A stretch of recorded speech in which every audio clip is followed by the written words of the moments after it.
এই তো আমরা মাছ কাটতে ছাদে চলে আসছি। দেশি দেশি কই মাছ, দেশি শিং মাছ, দেশি টাকি মাছ, এগুলা জালে ধরছিল, এগুলো এখন আমরা কাটবো। আজকে এগুলা সকালে রান্না করব।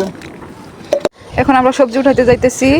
সেই দেশি দেশি মাছ দিয়ে সবজি উঠাবো। পুঁইশাক, ওই তো এখানে অনেকগুলো পুঁইশাক রান্না করবো ওই মাছ দিয়ে। তারপরে এদিকে যাইতেছি, দিয়ে অনেক সুন্দর একটা পেঁপে গাছ, অনেকগুলো পেঁপে ধরে আছে, আর অনেকগুলো ধরছিল, খাওয়া হয়েছে।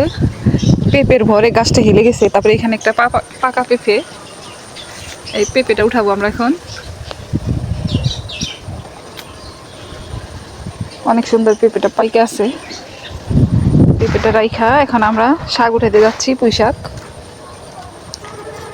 আমি আর আমার ছোট বোন যাইতেছি। তারপরে দেখেন গাইস, আমি পুঁই শাক পাড়ার জন্য কত উঁচাই উঠে গেছি।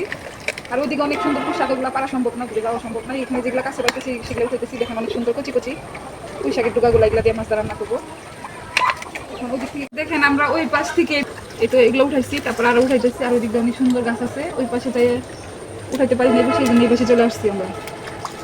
এত কচি কচি এগুলো দিয়ে আমরা আজকে রান্না করবো, অনেক টেস্ট হবে। গাছের শাক, তারপরে জালের মাছ, অনেক টেস্ট হবে আজকে তরকারিতে।